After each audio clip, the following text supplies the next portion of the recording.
கணக்காக நோண்டிகிட்டு இருக்கான். அதுவும் நமக்கு ஒன்றுமே புரியல. இதை பார்த்துட்டு தான் தூக்கம் தான் வருது. என்ன செல்வம் ஃபோன் அடிக்கிறான். ஹலோ ஹலோ செல்வம், எப்படா இருக்க? ஹலோ ராஜா, நல்லா இருக்கே ராஜா. நீ எப்படி ராஜா இருக்க? நல்லா இருக்கேன்டா, நல்லா இருக்கேன்டா. அப்புறம் ராஜா, வீட்டிலலாம் எப்படி இருக்காங்க? வீட்டில் எல்லாம் நல்லா இருக்கேன். என் மகன் மட்டும்தான் இருக்கான், நல்லா இருக்கான்டா. சரி ராஜா. ராஜா, ரிட்டையர்மெண்ட் லைஃப்லாம் எப்படி இருக்கு? எங்கடா அப்படியே போயிட்டுருக்கு. ஏன்னா என் ஒய்ஃப் போனதுக்கப்புறம் என் லைஃபே போச்சு பாதி. என்ன பண்ணுறது, என் மகனுக்காக தான் நான் உயிர் வாழ்ந்துக்கிட்டு இருக்கேன். அப்புறம் உன் லைஃப் எப்படி போயிட்டுருக்கு? என் லைஃப் நல்லா இருக்கு ராஜா, நல்லா இருக்கேன். சரி, பீட்ரு எங்கே இருக்கான்? என்ன பண்ணுறான் பீட்ரு? ஏன்டா பீட்டரை பற்றி நான் என்னடா சொல்கிறது? ஏன்? என்ன அவன் எங்கே, அவன் பிஸ்னஸ் ஸ்டார்ட் பண்ணுறேன்னு சொல்லிட்டு ஒரு 30 லட்சம் லோன் வாங்கினான். அதுக்கப்புறம் என்கிட்ட இருந்த ஒரு 9 லட்சம் எல்லாத்தையும் போட்டு எல்லாம் பிஸ்னஸ் ஸ்டார்ட் பண்ணான். ஐயோ, கடைசியில் ஒன்றுமே எல்லாம் ஃபெயில் ஆகி போச்சு. பிஸ்னஸ் ஒன்றும் கை கொடுக்கல. இப்போ எங்கடா ஒரு கம்பெனிக்கு வேலைக்கு போயிட்டுருக்கான்டா. ஏன்னா இவ்வளோ நடந்திருக்கு, ஒரு வார்த்தை கூட சொல்லலை. எங்கடா இதில் எப்போ என்ன பண்ண போகிறோங்கிற தலைவலியிலே நாங்கள் ஒன்றுமே கிட்டத்தட்ட ஒரு மாதம் பக்கம் யாருமே எதுவுமே பண்ணவே இல்லைடா. சரி சரி, விடு ராஜா, விடு ராஜா, பார்த்துக்கலாம் விடு. சரிடா, ப்ரே பண்ணுவோம், ஒன்றும் இல்லை, பார்த்துக்கலாம். எனக்காக ப்ரேயர் பண்ணிக்கடா. கண்டிப்பாக ராஜா. சரி, உடம்பு பார்த்துக்கோ. ஏதாச்சும் நான் ஃபோன் பண்ணு.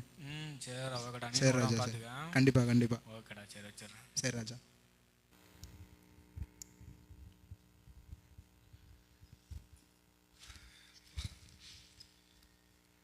அப்பா வேலைக்கு கிளம்பிட்டியா? ஆமாப்பா, வேலைக்கு கிளம்பிட்டேப்பா. சரி, பார்த்து பத்திரமா போ. சரிப்பா. சரி, ஒரு நாள் நீ ஹாஸ்பிட்டல் கூட்டிகிட்டு போப்பா. ஏன்ப்பா, என்னாச்சு? எனக்கு ஒன்றும் உடம்பு ஒன்றும் சரியில்லைப்பா. ஏன்னா கை காலெலாம் வலிக்குது. ஏன்னா முக்கியமாக இந்த லெஃப்ட் சைடு கை தான்ப்பா வலிக்குது, என்னன்னு தெரில. அப்புறம் இந்த தாடையெல்லாம் வலிக்குதுப்பா.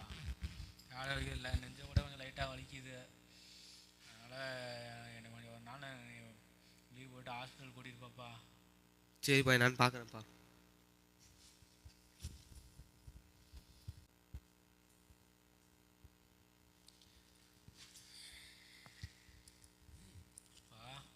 சொல்லுங்கப்பா.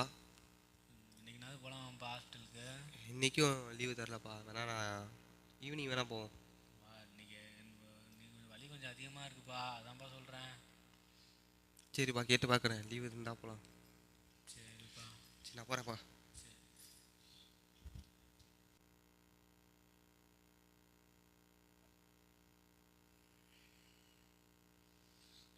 வர நெஞ்சு வேறு ரொம்ப வலிச்சு தொலைக்குது வேறு. சரி, இப்போ பக்கத்து வீட்டிலனா போய் அந்த பாப்பாட்ட கேட்போம் என்னான்ட்டு, வருவாங்களா இல்லையான்ட்டு.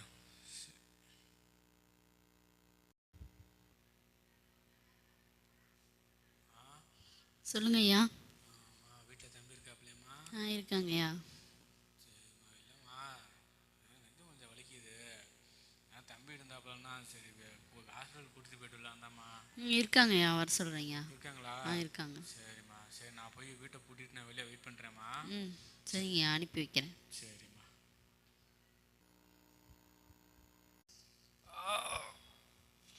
ஐயோ, என்ன சத்தம் கேட்குது? இந்த ஐயா வீட்டை பூட்டிட்டு வரேன்னு சொன்னாங்களே, என்னாச்சுன்னு தெரியலையே. ஐயா ஐயா ஐயா ஐயா ஐயோ, இறந்துட்டாராட்டிக்கே. வீட்டை பூட்டிட்டு வரேன்னு போனாரே, என்னாச்சுன்னு தெரியலையே. சரி, இவங்க பையனுக்கு ஃபோன் பண்ணலாம். ஹலோ. சொல்லுங்கக்கா. அப்பா, உங்கள் அப்பா இறந்துட்டாங்கப்பா. என்னக்கா சொல்கிறீங்க? இப்போ தான் ஹாஸ்பிட்டல் கூட்டு போகிறதுக்கு அண்ணனை கேட்டாங்க.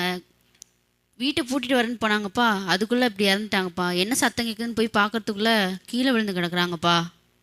இல்லைக்கா, சாயந்தரம் தான் ஆஸ்பத்திரி கூப்பிட்டு போகிறேன்னு சொன்னேக்கா, அதுக்கா டீம் ஆச்சா? அதான்ப்பா, அண்ணனை கூப்பிட்டாங்க ஹாஸ்பிட்டலுக்கு. சத்தம் கேட்குதுன்னு போய் பார்க்குறேன், கீழே விழுந்து கிடக்குறாங்கப்பா. இறந்துட்டாங்களாட்டுக்குப்பா. நான் வரேக்கா, இருக்கேங்க்கா. ஐயோ, அப்பா இறந்து வேற 2 வாரம் ஆச்சு. என்ன பண்ணுறதுன்னு வேற தெரில. ஓ, யாரோ ஃபோன் அடிக்கிறாங்க. ஹலோ. ஹலோ, பீட்ரா? யாரு? பீட்ரா? ஆமாங்க. நீங்கள் யாரு நீ கேட்குற? காசு வாங்குறப்ப தெரிஞ்சதில்ல, வட்டியெல்லாம் யாரு தரது? இன்னும் அப்பா இறந்து 2 வாரம் தானே இருக்குது. அப்பா இறந்தா காசு எங்கே போகிறது? காசை கூட எனக்கு. கொஞ்சம் வீட்டை வைப்பியோ எதை வைப்பியோ எனக்கு தெரியாது, காசை கூட, சரியா? சரி, கொஞ்சம் உனக்கு 1 வாரம் தான் டைமு, தரல பாரு. தந்துடுறேன்னு. கடைக்காரன் வேற ஃபோன் அடிச்சுட்டே இருக்கான். நம்மளுக்கு வேறு 30 லட்சத்துக்கு மேலே கடை இருக்குது. தரல. இந்த அங்கிள் வேறு கால் பண்ணுறாரு. ஹலோ ஹலோ ஹலோ பீட்ராப்பா? ஆமாம் அங்கிள் சொல்லுங்கள். என்ன தம்பி எப்படி இருக்க? நல்லா இருக்கேன் அங்கிள். நீங்கள்? நல்லா இருக்கேப்பா. எப்படி போகுது? என்ன பண்ணிட்டு இருக்க? இல்லை, அப்பா இறந்தது எந்த ஒரு மாதிரியாக தான் அங்கிளுக்கு. அந்த சோதரில் நினச்சி யோசிச்சுட்டு இருந்தேன். ஏப்பா என்னாச்சு? என்ன செய்யுது? இல்லை அங்கிள், கடன் தான் நிறையா இருக்குது அங்கிள். 30 லட்சத்துக்கு மேலே இருக்குது அங்கிள். அப்படியா? உனக்கு உங்கள் அப்பா சொன்னாரா என்னன்னு தெரிலப்பா. உங்கள் அப்பா வந்து அவர் பேரில் ஒரு லைஃப் இன்சூரன்ஸ் எடுத்திருக்காருப்பா. அப்படி அங்கிள், எனக்குலாம் எதுவும் தெரியாது அங்கிள். அதுக்கு உடனே தான்ப்பா நாமினியாக போட்டிருக்காரு. என்னையா அங்கிள்? ஆமாப்பா. இதுலேருந்து இப்போ எனக்கு வந்து மெசேஜ் சொல்லியிருக்கிறாங்கப்பா, ஆஃபீஸ்லேருந்து சொல்லியிருந்தாங்க. சரி அங்கிள். 1 கோடி வந்து லைஃப் இன்சூரன்ஸில் ஏறி இருக்குன்னு சொல்லிட்டு வாங்கிக்க சொல்லி உங்கள் ஃப்ரெண்டுக்கிட்ட சொல்லிடுங்க அப்படின்ட்டு, உங்கள் ஃப்ரெண்டோட பையன்கிட்ட சொல்லிடுங்கன்னு சொல்லியிருக்காங்கப்பா. சரி அங்கிள். நீ தான் அவங்க அப்பா வந்த உடனே தான் நாமினியாக போட்டிருக்காரு. ஆ நீ போய்ட்டு ஆஃபீஸில் கலெக்ட் பண்ணிக்கப்பா. சரி அங்கிள். ஓகேவா? போய்ட்டு அவங்க அப்பா உனக்கு இவ்வளோ நல்லது செஞ்சு வச்சுட்டு போயிருக்கிறாருப்பா. நீனு ஆமாம் அங்கிள். இருக்கும்போது நான் எதுவுமே பார்த்துக்கவே இல்லை அங்கிள். சரியாக கூட பார்த்துக்கல. சரி, வீடு முடிஞ்சு போச்சு. இனிமேலாவது அந்த கடைசை வாங்கிக்கோ. வாங்கி நல்லபடியாக கடனெல்லாம் அடைச்சிட்டு இருக்கிற காசுலாம் நல்லபடியாக வாழு. நல்லபடியாக இருந்துக்கோ. ஆண்டவரை தெரிஞ்சு ஜெபம் பண்ணி நல்லபடியாக இரு. சரி அங்கிள். இதை மாதிரி தாங்க பீட்டரோட அப்பா இறந்து பீட்டரோட கடன்லாம் தீர்ந்த மாதிரி நம்முடைய தாப்பனாகி ஆண்டவராகி இயேசு கிறிஸ்து நமக்காக மரணத்தை ருசி பார்த்ததுனால தான் நம்மளுடைய பாவ கடன்கள், அதாவது நம்முடைய பாவங்கள்லாம் நீங்கி நம்ம வந்து நீதிமானாக காணப்படுறோம்.